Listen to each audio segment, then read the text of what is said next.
Hello everyone, welcome to my channel Reason and Tradition. I am Renan Gomez. Have you ever noticed that I'm still me after a haircut, a few extra pounds, or learning a new language? While that organism is no longer a living thing, what explains the difference? Today, you'll leave with a full map of the two core ideas of classical philosophy: substance and accident, plus the distinction between natural substance and artifact. First of all, what is a substance? A substance is what exists in itself. It is the concrete, this here, this person, this dog, this tree. It isn't color, size, or place. It is the subject that can have a color, a size, and a place to be in. It's what stays the same while many features changes around it. When I say this person, I'm pointing to what subsists, what unifies the bundle of characteristics. Now, what are accidents? Accidents are ways of being that exist as in a subject. Color, weight, height, posture, being seated, being on Saturday, being someone's student, being cheerful, performing an action, all are accidents. They depend on a subject to exist and can change over time without the subject ceasing to be what it is. If I dye my hair, an accident changes. I remain the same person. If coffee cools, a quality changes. It's still coffee. Okay, but how they could fit together? You must think in terms of matter and form. A substantial form is the principle that gives a thing its very being as such. It makes this set of parts not just a heap of stuff, but an individual of a species, a human, an oak, a horse. On that basis, accidents clothe this substance. Quantity, qualities, relation, place, time, action, passion, posture, habit. In plain language, the substantial form unifies and gives being. Accidents modulate that being. Okay, there are nine families of accidents, as we can say, and I will give some examples of each one.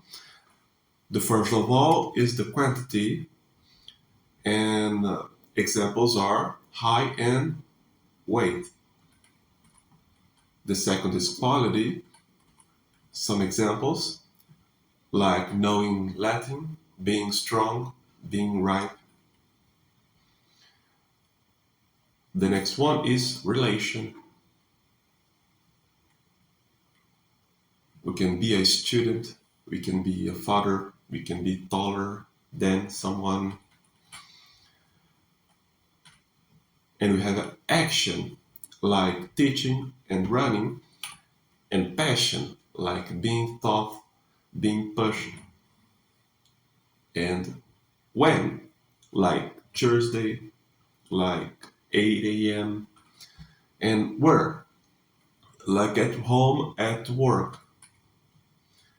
and position, like sitting, standing, and habit, like having. Examples we can give: wearing a cloak, carrying an instrument.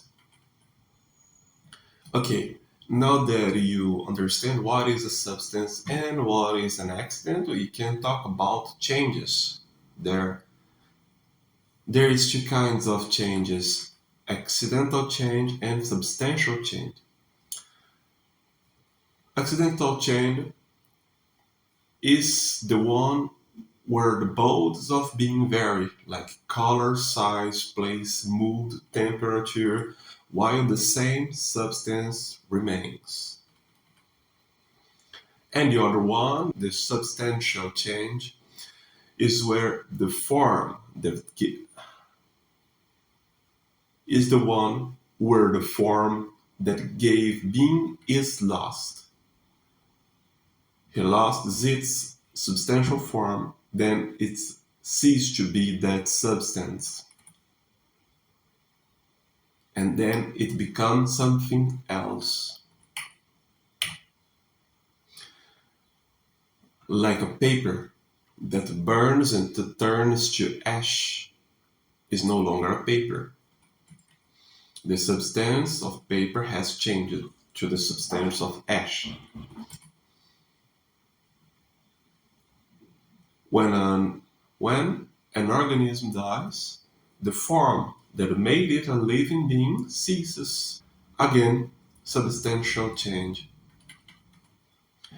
And now another distinction I think it's useful here, the distinction between a natural substance and an artifact, an artificial substance.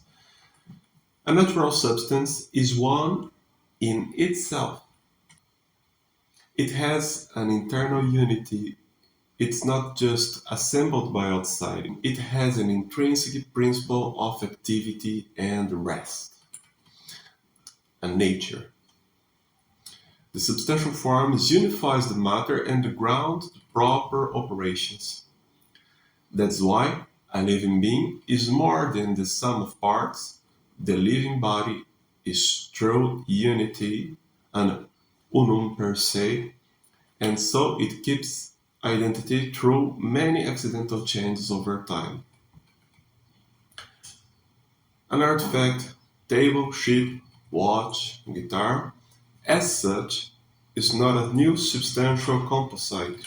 It's an accidental arrangement of natural substances, wood, metal, strings, organized by an extrinsic principle, art, or design. Its unity is that of a functional aggregate, as a unum per accidens, held together by plan and use. So, if a table breaks, no natural substance is corrupted. We undid an arrangement, and the natural substances like wood and iron remains. By contrast, when an organism dies, the substantial form that unifies matter and operation ceases. That is, corruption of a substance. Now we have three practical tests. What changes and what remains? If color, size, place, etc. vary, I can still answer it's the same thing. The change is accidental. If I can no longer say it's the same kind of thing, the change is substantial. Second test. Does the principle come from within or from outside? If it's from within, it's an intrinsic principle, then it's natural. If it's from outside, it's an extrinsic design, then it's an artifact. Third one, function and organization. For artifacts, practical identity anchors in plan and use, while the organization for the same end remains. Part swaps are accidental if the essential organization is lost, it ceases to be that artifact. Let's tie in with act and potency. Potency is capacity to be. Act is the perfection that actualizes.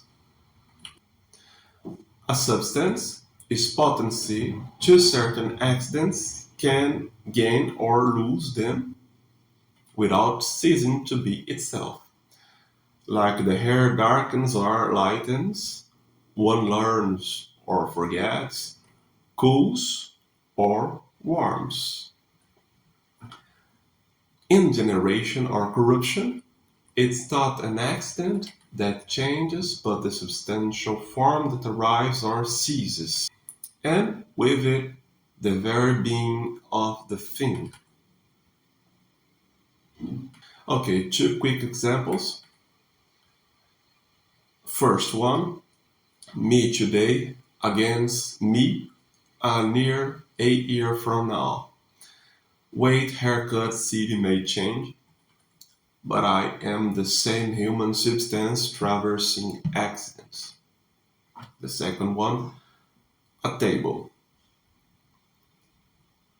You can sand, paint, replace the top, while the arrangement for the same functions remains. We say the same table by convention. If we disassemble it and burn the boards, no table died. We undid an artifact and altered natural substances like wood by substantial or accidental changes in them.